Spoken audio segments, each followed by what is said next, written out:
Guys, this is Ayush Gaur and हम लोग start करने जा रहे हैं हमारी जावा ओरिएंटेड सीरीज़ के 12th ट्यूटोरियल के साथ। जहां हम लोग रिकर्जन के बारे में जान रहे होंगे और देख रहे होंगे कि रिकर्जन क्या चीज़ होती है, कैसे हम उसे यूज़ करते हैं और कैसे उस पर बेस्ड कुछ क्वेश्चंस करते हैं। तो चलिए आज स्टार्ट करते हैं हमारे इस क्वेश्चन ट्यूटोरियल। अब हम लोग रिकर्जन के बारे में जान लेते हैं। रिकर्जन होता क्या है? तो recursion is a technique of making a function call itself. का मतलब है कि जब आप एक फंक्शन को डिक्लेयर करके उस फंक्शन को उसी फंक्शन के अंदर यूज कर लेते हो। लाइक जो एग्जांपल आपको नीचे दिख रहा है, यहाँ पे मैंने एक इंटीजर सम टाइप का एक वेरिएबल बनाया है, सॉरी फंक्शन बनाया है, और देख रहे हैं आप मैंने यहाँ पे जहाँ पे रिकर्जन लिखा हुआ वहां पे उस फंक्शन को अगेन कॉल कर लिया है। तो सेम फंक्शन के अंदर आपने उसी फंक्शन को कॉल किया है, इसीलिए वो रिकर्जन हो गया। तो जैसे ही आपकी कंडीशन अनसेटिस्फाई होगी वो उसी फंक्शन को दोबारा कॉल कर देगा। तो इसे ही हम रिकर्शन कहते हैं, फंक्शन के अंदर उसी फंक्शन को यूज करना, ये रिकर्शन होता है। और ये काफी सही एक छोटा सा एग्जांपल आप लोगों को दिया हुआ है स्क्रीन पे मैंने, कि अगर आपका a लेस देन 100 है तो तब तक के लिए आप सम करते जाएंगे a को a प्लस n से। तो देख रहे हैं आप, सबसे पहले आपकी n की वैल्यू आप एज्यूम कर लीजिए, a की वैल्यू आप 0 है और n की वैल्यू एज्यूम कर लीजिए 5 है। तो अभी सबसे पहले a की वैल्यू आपकी 5 हो जाएगी, उसके बाद वो चेक करेगा कंडीशन को और वो फॉल्स है, इसीलिए अगेन वो उसका सम करेगा 5 के साथ, और वो तब तक वो a की वैल्यू का 5 के साथ सम करता रहेगा जब तक वो 100 से लेस है, और जैसे ही वो 100 हो जाती है उसके बाद वो हमें आंसर रिटर्न कर देगा। तो ये तरीका होता है रिकर्शन का, कि हमें कंडीशन लगाते हो, जब तक वो कंडीशन सेटिस्फाई नहीं होती हम रिकर्सिवली उस लूप को रन करते रहे। तो ये एक तरीके का एक फॉर लूप का कंसेप्ट है। बट रिकर्शन में एक अच्छी बात ये है कि हमें फंक्शन बार बार अप्लाई नहीं करना पड़ रहा है और हम इस रिकर्शन को कहीं पे भी थ्रू आउट आवर कोड कितनी भी बार यूज कर सकते हैं, सिर्फ एक बार इंप्लीमेंट कर। इसीलिए हम लोग रिकर्शन यूज करते हैं। अब हम लोग दो क्वेश्चन देख रहे होंगे रिकर्शन के बेसिस पे। पहला क्वेश्चन होगा फैक्टोरियल का क्वेश्चन, जिसमें हम लोग फैक्टोरियल निकाल रहे होंगे एक नंबर का। तो सबसे पहले वो वाला क्वेश्चन हम लोग ट्राई कर लेते हैं सॉल्व करके। तो मैं आप लोगों को बताया तो उसे कैसे निकाल रहे होते फैक्टोरियल रिकर्शन की मदद से। फैक्टोरियल वाले क्वेश्चन के लिए यार मैंने कुछ चीजें यहाँ पे पहले से लिख रखी है। ये क्वेश्चन फैक्टोरियल का होने वाला है, जहाँ पे मैंने एक स्कैनर को यूज किया हुआ है क्योंकि हम यूजर से एन की वैल्यू लेने वाले हैं। देन यहाँ पे मैंने एक एन की वैल्यू ले रखी है यूजर से। तो आई होप ये चीजें आपको समझ आ रही होगी यार, इसीलिए मैंने इसे डायरेक्ट इंप्लीमेंट करके दिखा दिया यहाँ पे। फिर इंटीजर आंसर नाम का एक वेरिएबल बनाया हमने, जिसे हमने 1 रखा है। ये 1 क्यों रखा है ये आपको जब मैं फैक्टोरियल फंक्शन को इंप्लीमेंट करूंगा तब समझा रहा हूँ। तो देख रहे हैं आप, मैंने फैक्टोरियल नाम का एक फंक्शन यहाँ पे कॉल किया हुआ है, जिसे हम अभी क्रिएट करने वाले हैं, और उसके अंदर दो पैरामीटर पास किए हुए हैं, एक एन है और एक आंसर है। तो हम उसको कॉल कर लेते हैं। और फैक्टोरियल के अंदर दो चीजें पास करने वाले हैं, integer N and integer answer, क्योंकि एन और आंसर दोनों इंटीजर टाइप के हैं। और ये नहीं लगा।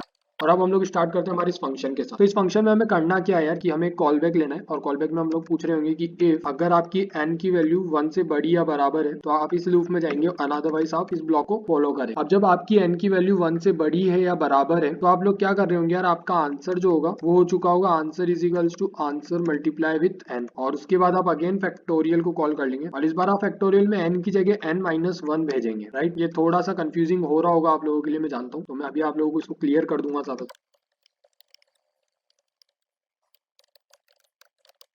तो यहाँ पे समझते हैं हम कि यार यहाँ पे हो क्या रहा है।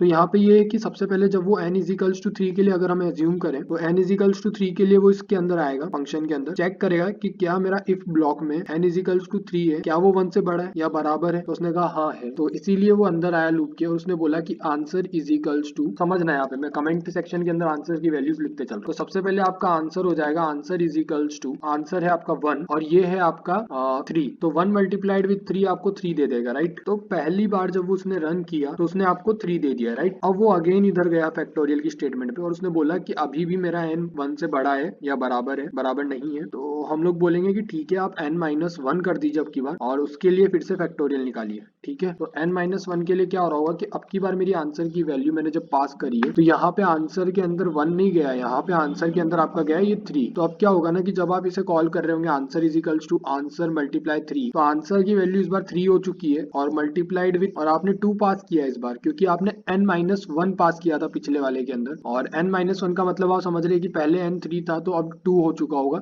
जब आप दूसरी बार फैक्टोरियल को कॉल करेंगे। तो यहाँ पे आपको आंसर दे रहा होगा 6, और उसके बाद आप आंसर के अंदर फिर से जाएंगे और अब की बार आप बोलेंगे कि आंसर की वैल्यू 6 हो चुकी है और n की वैल्यू 1 हो चुकी है, क्योंकि इस बार आप 2 के लिए लूप में आए थे, 2 के बाद में आपने 2 माइनस 1 करके वापस से फैक्टोरियल फंक्शन को कॉल किया है। तो इस बार फाइनली आपके पास आंसर 6 आ चुका है, और इसके बाद आपकी n की वैल्यू इक्वल्स टू 0 हो जाएगी, और जैसे ही n इक्वल्स टू 0 हो जाएगी उसके बाद में आपको इसको रन नहीं करवाना है, आप सीधा सीधा सा प्रिंट करवा देंगे कि माई फैक्टोरियल इज आर। तो सिंपल कंसेप्ट यार, फैक्टोरियल की तरह मल्टीप्लाई हो रहा है। फैक्टोरियल अगर हमको 3 का निकालना होता तो 3 फैक्टोरियल हम लोग कितना होता, तो 3 फैक्टोरियल हम लोग बोल रहे होते यार कि 3 मल्टीप्लाइड विथ 2 मल्टीप्लाइड विथ 1, तो यही हमारा 3 फैक्टोरियल होता जो कि 6 होता, राइट। और सिमिलरली ये वही कर रहा है, देख रहे हैं आप यहाँ पे सबसे पहले उसने अपने आपके आंसर को आपने 1 इनिशियलाइज करवा के पास किया था, तो उसने सबसे पहले आपके 1 के अंदर 3 मल्टीप्लाई कर दिया और उसका आंसर 3 दे दिया। देन उसने बोला कि अब जो आपके आंसर की वैल्यू हो चुकी है जो कि ये 3 है, जो कि ये 3 है, उसके अंदर आप 2 मल्टीप्लाई कर दीजिए, तो 2 मल्टीप्लाई करती है वो 6 हो चुका है। तो देख रहे हैं आप यहाँ पे भी 2 आ रहा है और उसके बाद उसका आंसर 6 हो चुका है, और 6 के बाद में जो आंसर आपके पास आ रहा है उसके अंदर 1 मल्टीप्लाई कर दीजिए। तो देख रहे हैं आप यहाँ पे 2 के बाद आप 1 मल्टीप्लाई कर रहे हैं और आंसर आपको फाइनली 6 मिल रहा है। तो सिमिलर कंसेप्ट यूज किया है, बस ये कंसेप्ट आपको थोड़ा अजीब लग सकता है क्योंकि इसके अंदर आपने रिकर्जन को यूज किया है। तो रिकर्जन में यही होता है, छोटे छोटे पार्ट में सॉल्व कर रहे होते हैं क्वेश्चन को।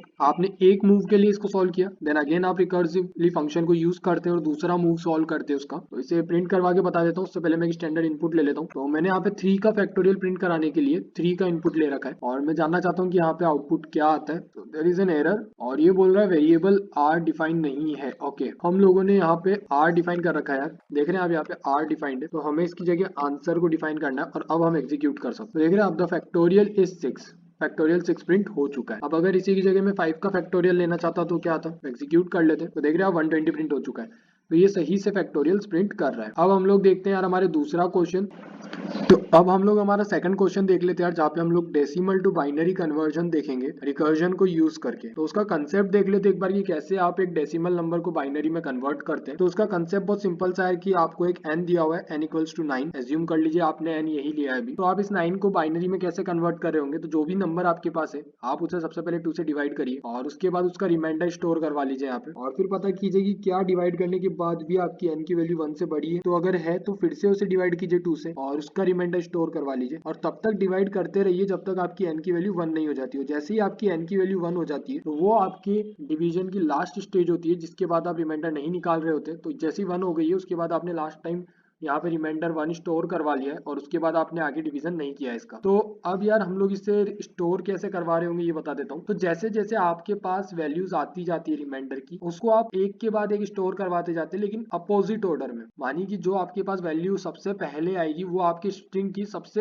लास्ट में जाके स्टोर होगी। तो अगर मैं एज्यूम करूँ कि ये एक स्ट्रिंग बॉक्स है और यहाँ पे सारे स्ट्रिंग के कैरेक्टर रखे हुए हैं, तो ये जो सबसे पहले रिमाइंडर हमें मिला था वो इस स्ट्रिंग का सबसे आखिरी कैरेक्टर होगा। फिर जो उसके बाद मिल रहा है वो इस कैरेक्टर से पहले पुट होगा, फिर जो उसके बाद 0 मिल रहा है वो इससे भी पहले जाएगा और फिर जो 1 हमें मिल रहा है वो इससे भी पहले जाएगा। तो इस तरीके से ये स्टोर हो रहा होता है। तो अब हम लोग देख लेते हैं कि इसको कोड में कैसे कन्वर्ट करते हैं। तो यहाँ पे हम लोग इम्प्लीमेंटेशन देख रहे होंगे बाइनरी डेसिमल टू बाइनरी की, और मैंने यहाँ पे वही सिंपल सा कोड लिख के रखा है पहले से कि मैं एक स्कैनर क्लास का एक ऑब्जेक्ट बना रखा है और उसे यूज करके मैंने एक इंटीजर n लिया यूजर से, साथ में मैंने एक स्ट्रिंग b रखी है यार यहाँ पे, और वो एक एम्प्टी स्ट्रिंग की तरह इनिशियलाइज किया हुआ है। जब भी आप ऐसे डबल क्वोट्स के अंदर कुछ भी नहीं लिखते तो उसे उसका मतलब होता है एम्प्टी स्ट्रिंग। तो मैं यहाँ पे लिख देता हूँ एम्प्टी स्ट्रिंग, और हम लोग इसे यूज क्यों कर रहे होंगे, टू स्टोर बाइनरी रिमाइंडर।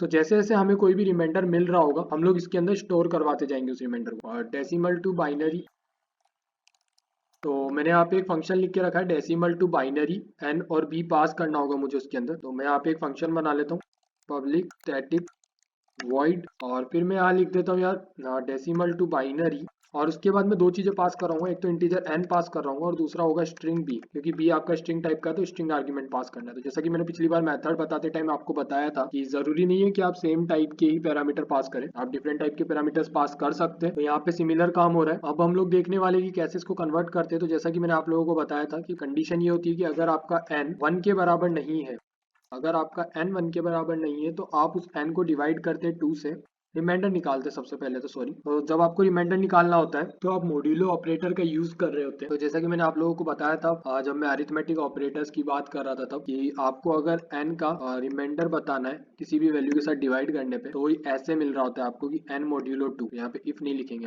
हम लोग सिंपल सा लिखेंगे integer r is equals to, और आप लिख सकते हैं integer r is equals to, और आप लिख दीजिए n मॉड्यूलो 2। तो n मॉड्यूलो 2 का मतलब है कि आपका जो n को 2 से डिवाइड करने पे रिमाइंडर आ रहा होगा वो r के अंदर स्टोर हो जाएगा जाएगा और उसके बाद आप n को मॉडिफाई कर दीजिए। अब आपका n जो होगा वो n डिवाइडेड बाई 2 होगा, तो n डिवाइडेड बाई 2 कर दीजिए यहाँ पे। तो ये हो गया है, दैट्स इट। हमारे पास हमारा इस वैल्यू के लिए रिमाइंडर आ चुका है, इस वैल्यू के लिए n आ चुका है। और n में बता दूं आपको कि अगर वो ओड होगा तो 9 डिवाइडेड बाई 2 वैसे तो 4.5 होता है हमारी कैलकुलेशन के हिसाब से, मगर हमने n को इंटीजर डिफाइन कर रखा है और इंटीजर अपने आप उसकी फ्लोर वैल्यू ले लेता है। फ्लोर वैल्यू क्या होती है, तो जो हमारी 4.5 है वो उसको हमेशा लोअर राउंड ऑफ करेगा, 4.5 हो या 4.9 हो, वो हमेशा उसे 4 रिटर्न कर रहा होगा इंटीजर के अंदर। तो इसीलिए हम यहाँ पे जब n डिवाइडेड बाय 2 करेंगे तो अगर वो इवन वैल्यू है तो हमें डायरेक्टली एक इंटीजर दे रहा होगा, और अगर वो ऑड वैल्यू तो हमें एक फ्लोट वैल्यू देगा जो कि फ्लोर वैल्यू में कन्वर्ट हो जाएगी अपने आप। तो मैं यहाँ पे लिख देता हूँ कि returns the floor value, convert to floor value. और इसके बाद हम लोगों को क्या करना है, तो इसके बाद हमें करना है सबसे पहले एस के अंदर जो हमने बी नाम की स्ट्रिंग ली है उसके अंदर हमें ऐड करना है पहले ये वाला कैरेक्टर जो हम निकाल के लाए हैं। तो उसको कैसे कन्वर्ट करेंगे, string dot value of, and then आप उसको लिख सकते हैं जो नंबर आपके पास आया है रिमाइंडर का r प्लस b। तो जरा इस लाइन को समझिएगा यार, मैंने आप लोगों को बताया था कि आप स्ट्रिंग डॉट वैल्यू ऑफ को कब यूज कर रहे होते हैं, जब भी आपके पास कोई इंटीजर कैरेक्टर टाइप की चीज हो और उसे आपको स्ट्रिंग में ऐड करना हो तो आप उसे पहले स्ट्रिंग में कन्वर्ट करते हैं।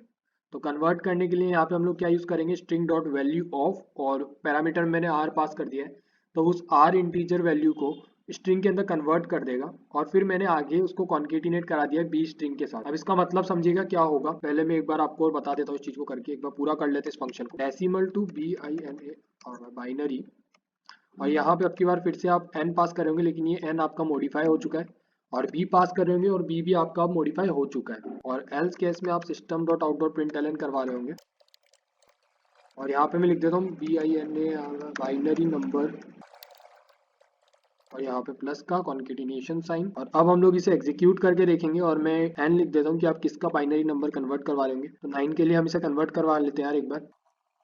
तो देख रहे हैं आप बाइनरी नंबर इज 001 दिया है इसने। तो हम लोग यहाँ पे क्या भूल गए, जरा ध्यान दीजिए। हम लोग यहाँ पे भूल गए कि जब आपका n 1 हो जाएगा तो हम लोगों को उसको भी यहाँ पे सॉल्व करना है, तो यहाँ पे ऐड करना पड़ेगा उसे भी हम लोगों को। तो हम लोग यहाँ पे लिख देंगे 1, और हमें इसको स्ट्रिंग वे में लिखना है तो डबल कोट्स लगाना होगा 1 प्लस b। तो यहाँ पे जैसे ही आपका 1 हो जाता है तो इसे तो आप डायरेक्टली कॉन्केटिनेट करवा सकते हैं स्ट्रिंग के अंदर लिख के, और अब आप इसे एग्जीक्यूट कर लीजिए तो आपका आंसर 1001 आ रहा होगा। तो देख रहे हैं आप 1001 प्रिंट हो चुका है। तो इस तरीके से आपने कन्वर्ट किया। अब एक्चुअली में मैं यहाँ पे जो आप लोगों को बता रहा था कि यहाँ पे हो क्या रहा है, b is equals to string dot value of r and then b। तो समझिएगा, जब आप पहली बार इस लूप में आए 9 के लिए तो आपने 9 मॉड्यूलो 2 निकाला, तो आपकी r की वैल्यू थी 1 रिमाइंडर है, तो r की वैल्यू आपकी 1 हो चुकी है। तो यहाँ पे हम लोगों ने ये चीज कर ली है। तो string dot value of r के अंदर देखो मैं बताता हूँ कि जब आपका r 1 है तो string dot value of r क्या कर रहा होगा, b इज इक्वल्स टू सबसे पहले 1 ऐड करेगा और फिर b ऐड करेगा। और अभी हमारे पास जो हमने पहला मीटर में पहली बार पास किया था तब हमारी b जो थी वो एम्प्टी स्ट्रिंग थी, इसीलिए अभी हमारा b कितना हो चुका होगा 1।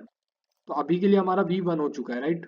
अब हम इस b1 को लेकर जब दूसरी बार इसके अंदर आ रहे होंगे, जब दूसरी बार इस लूप में आएंगे तब ये क्या कर रहा होगा, हमें दे रहा होगा 2 के हिसाब से रिमाइंडर, 4 के हिसाब से रिमाइंडर, तो 0 आ रहा होगा, राइट। 4 रिमाइंडर 2 और मॉड्यूलो 2 हमें 0 रिटर्न कर रहा होगा, और इसीलिए हमारे पास आ रहा होगा 0 प्लस, और पुरानी स्ट्रिंग थी हमारे पास 1। तो यार 0 प्लस 1 मत कर देना क्योंकि ये स्ट्रिंग में कॉन्केटिनेट हो रहे हैं, राइट। इनके आगे में ज्यादा बेटर रहेगा कि अगर मैं ये लगा दूं क्योंकि वो अब स्ट्रिंग में कन्वर्ट हो चुके हैं। तो ये जब string dot value of r हमने किया है ना, तो इसके आगे ये डबल क्वाट्स लग चुका है, ये डबल क्वाट्स में आ चुका है, ये स्ट्रिंग बन चुका है, ये अरिथमेटिक कैलकुलेशन परफॉर्म नहीं कर सकता है अब, राइट। तो ये हो चुका होगा, और इसीलिए हमारी ये टोटल जो स्ट्रिंग बन के आएगी वो 01 बन जाएगी। देन अगेन जब हम लूप में आएंगे तो हमें एक और 0 मिलेगा, तो फिर ये स्ट्रिंग 001 हो चुकी होगी। एंड एट लास्ट जब हम लास्ट में यहाँ पे एक 1 ऐड करवा रहे हैं, जब हमारा n की वैल्यू 1 हो चुकी है, उसके बाद जो हम यहाँ पे 1 एक और ऐड करवा रहे हैं उसकी वजह से हमारी फाइनल स्ट्रिंग बन चुकी होगी 1001, और यही आंसर है बाइनरी नंबर का जो हमें रिटर्न हो रहा है। तो बस हमें यही समझना होता है कि हम यहाँ पे string dot value of r कर रहे होते हैं ताकि वो अरिथमेटिक कैलकुलेशन परफॉर्म ना करे। साथ में हम b को क्यों बाद में ऐड करवा रहे हैं, अगर हम पहले ऐड करवाते तो होता ये कि जहाँ पे ये 01 बना है स्ट्रिंग के अंदर वो 10 में कन्वर्ट हो जाता है, क्योंकि आप b पहले ऐड कर रहे हैं और जो नया नंबर आपके पास आया रिमाइंडर वो बाद में ऐड कर रहे हैं। जबकि हम चाहते हैं कि जो नया रिमाइंडर आते जाए वो हमें स्टार्टिंग में ऐड होते जाते। स्टार्टिंग में ऐड करने के लिए आपको पहले उस नए रिमाइंडर को लिखना पड़ेगा प्लस पुरानी स्ट्रिंग को लिखना पड़ेगा। तो बस यही कन्वर्जन का तरीका होता है रिकर्जन को यूज करके। आप इस चीज को फॉर लूप के थ्रू भी ट्राई कर सकते हैं एक बार अपने लिए।